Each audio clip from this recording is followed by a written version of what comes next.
গণতান্ত্রিক ব্যাপার ছিল সেইটুকু বাতিল করে দেওয়া হয় বাকশালের কনস্টিটিউশন দিয়ে, ওয়ান পার্টি সিস্টেম ইত্যাদি ইত্যাদি প্রবর্তন করেন। শেখ সাহেব কিন্তু সমাজতন্ত্রের সমর্থক ছিলেন না। একটা সময় এসে সমাজতন্ত্র তিনি গ্রহণ করেছেন বহুলাংশে অবস্থার চাপে। সেই জায়গায় যখন একদলীয় ব্যবস্থা করে টোটালি সমাজতন্ত্রের দিকে চলে গেলেন, তখন এই কনস্টিটিউশন তো ব্যাপকভাবে গণতান্ত্রিক পার্ট সম্পূর্ণ অবহেলিত হয়ে যায়।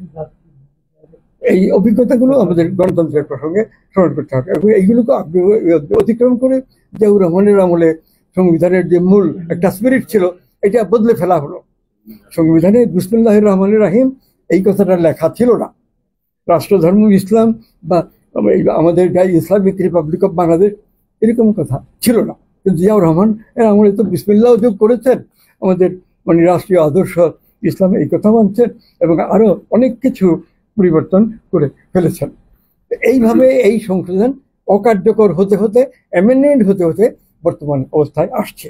এখন অনেকে বলছেন যে সংবিধান নতুন করে রচনা করতে হবে এটাকে বাতিল করে, অনেকে বলছেন যে না, বাতিল না করে এটা সংশোধন করে চলা যাবে এবং তার পরামর্শ দিচ্ছেন। এইটা এই বিতর্কের মধ্যে আছে। এখানে একটা সিদ্ধান্ত নিতে হবে যে সংবিধান সংশোধন করে আমরা এগোবো না বাতিল করবো। যে ঐক্যের কথা আমরা বলছি সেই জায়গাতে এইসব বিষয়ের মীমাংসা করতে হবে।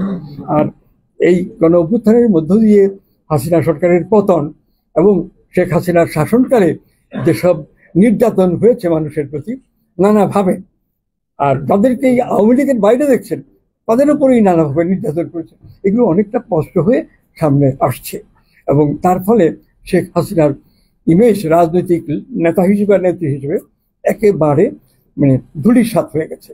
কিন্তু আওয়ামী লীগ তো রয়ে গেছে, ভেতরে ভেতরে কাজ করছে এবং কোনো উন্নত রাজনৈতিক বক্তব্য নিয়ে আসছে না।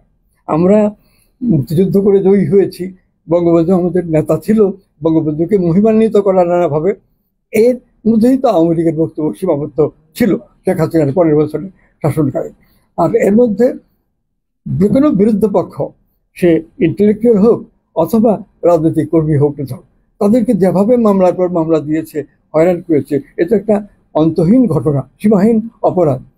ফ্যাসিস্ট শাসক যারা ইউরোপের কোনো কোনো রাষ্ট্রে দেখা দিত, মুসলিনি, হিটলার, ফ্র্যাঙ্কো এরকম, তাদের মতন একটা অত্যাচারী শাসক হয়ে গেছিলেন। এই কথা বলার স্বাধীনতা কেউ নিতে পারতেন না, যেটুকু আইনসম্মত সেটাও, কারণ সামান্য কারণে অসামান্য অসন্তুষ্ট হলে মানুষের জীবন বিপন্ন করে দেয়। এই বাস্তবতার মধ্যে এখন প্রফেসর ইউনূস সাহেবের নেতৃত্বে যে উপদেষ্টা পরিষদ গঠিত হয়েছে, সেই উপদেষ্টা পরিষদ রাষ্ট্র চালাচ্ছে, তো খুব ধীর গতিতে চলছেন। এটাতে অনেকে ধৈর্য হারিয়ে ফেলছে। এইগুলো ব্যাপারেও এই অধ্যাপক ইউনূস সাহেবকে পরামর্শ দিতে হবে। আপনাদের যাদের সুযোগ আছে তার সঙ্গে যোগাযোগ করে অনানুষ্ঠানিকভাবে এবং আনুষ্ঠানিকভাবে পরামর্শ দিতে হবে যে এইভাবে আমরা একটা যেতে পারবো। আচ্ছা, এখন হলো যে অনেকগুলো কথা আসছে, এই যে গণ অভ্যুত্থান, হাসিনা সরকারের পতন এবং তার পরবর্তীকালের ঘটনাগুলি, এগুলোর বিবরণ নানাভাবে সরকার পক্ষ থেকে সকলকে জানানো দরকার। যারা ইউনূস সাহেবকে সমর্থন দিচ্ছেন অবশ্যই তাদেরকে জানানো দরকার, তাহলে সামনে কিভাবে পা ফেলতে হবে, অগ্রসর হতে হবে, সেই সব বিষয়ে মানে একটা পরিচ্ছন্ন ধারণা থাকবে। আমরা কিছুতেই বর্তমান উপদেষ্টা পরিষদের রাজনৈতিক ব্যর্থতা চাই না, আমরা চাই তাদের সাফল্য, এবং সেই সাফল্যের জন্য আমরা ইউনূস সাহেবের এই উপদেষ্টা পরিষদের প্রতি একটা সমর্থনমূলক দৃষ্টিভঙ্গি নিয়ে এগোবো এবং তাকে পরামর্শ দেব। যদি তারা সাফল্যের সঙ্গে একটা নির্বাচন করে বাংলাদেশের একটা গণতান্ত্রিক প্রক্রিয়ার আরম্ভ করে দিয়ে যেতে পারেন, তাহলে সেটাই ইউনূস সাহেবেরও এবং আমাদের সকলেরও একটা বিজয়ের মতো ব্যাপার হবে এবং আমরা রাজনীতিতে ভালোর দিকে যেতে পারবো। এটা আরো একটা কথা বলি যে রাজনৈতিক দল দরকার উন্নতির দিকে যেতে হলে। দল যদি না থাকে তাহলে শূন্যের মধ্যে বিদেশি নানা শক্তির, পশ্চিমা পরশক্তিগুলোর পরিচালনায় বাংলাদেশ রাষ্ট্র হিসেবে গড়ে উঠবে না। বাংলাদেশ কি গত এই 53 বছর পার করছে, এখানে রাষ্ট্র হিসেবে গড়ে উঠেছে? আজকে মার্কিন যুক্তরাষ্ট্র যেভাবে বাংলাদেশ সরকারকে পরামর্শ দিতে হবে, এটা করতে হবে, ওইটা করতে হবে, সেটা করতে হবে, এই কথাটা কি তারা ভারতে গিয়ে বলতে পারবে, শ্রীলঙ্কায় গিয়ে বলতে পারবে, ইন্দোনেশিয়ায় গিয়ে বলতে পারবে, ভিয়েতনামে গিয়ে বলতে পারবে। বাংলাদেশের সরকারকে খুব কম গুরুত্ব আমেরিকা দিচ্ছে। আগের বছর তো যুদ্ধ করে কোনো দেশকে দখল করে নেয় না। এখনকার যে পরাধীনতা, এটা অনেকটা এই অর্থনৈতিক এবং রাজনৈতিক শক্তিগুলোর উপরে কর্তৃত্ব বিস্তার করে করা হয়। এইগুলো ব্যাপার আমাদের অতিক্রম করতে হবে।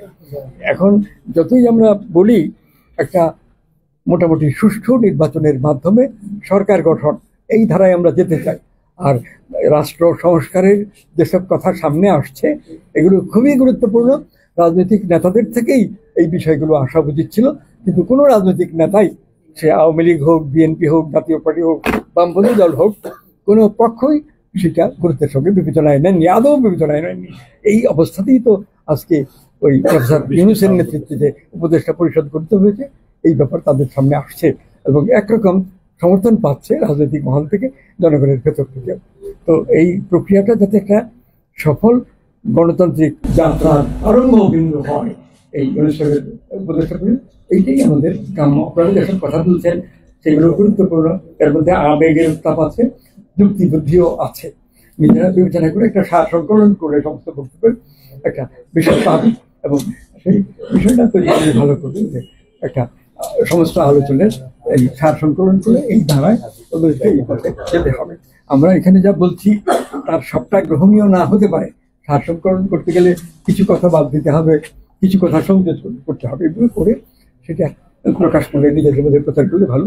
আর অনুষ্ঠানকে ওই কথাটা অবশ্যই তাদের সুযোগ আছে, মানে ব্যক্তিগতভাবে যদি সম্ভব হয় গোষ্ঠীগতভাবে প্রসাধনা করতে গিয়ে বলতে হবে যে এই কাজগুলো আমাদের সামনে আছে, এগুলো আমরা টোটাল আপনাকে সমর্থন দেবো, আমরা এটাকে চাই। এইভাবে আমরা একটা বর্তমানে ক্রাইসিস অতিক্রম করতে পারি। কোনো সন্দেহ নাই যে একটা ট্রানজিশন পিরিয়ড, অনেকে বলছেন ক্রান্তিকাল, মানে একটা অবস্থায় আমরা আছি, এটা খারাপ, আমরা এমন একটা অবস্থায় যাব যেটা ভালো হবে, ভালোর দিকে যাবো। এর দুটার মাঝখানে যে সময়, এটাই তো ট্রানজিশন পিরিয়ড, ক্রান্তিকাল। প্রকৃতপক্ষে একটা ক্রান্তিকালে আছি, কিন্তু এর মধ্যে সম্ভাবনা আছে ক্রান্তিকাল অতিক্রম করে ভালোর দিকে যাওয়া। ক্রান্তিকালটাকে আমরা বুঝবো আর সম্ভাবনাকে বুঝবো, সম্ভাবনার বাস্তবায়নের দিকে যেতে হবে। আর ধৈর্য ধরে চিন্তা ভাবনা করে কথা বলতে হবে, কাজ করতে হবে। আবেগ উত্তেজনা দরকার আছে, আবেগ ছাড়া কাজ হয় না, কিন্তু এর মধ্যে যুক্তি বুদ্ধি দিয়ে এই কর্মপন্থা নির্ণয় করে কাজ করতে হবে। আপনাদের সবাইকে আন্তরিক ধন্যবাদ জানাচ্ছি। আপনারা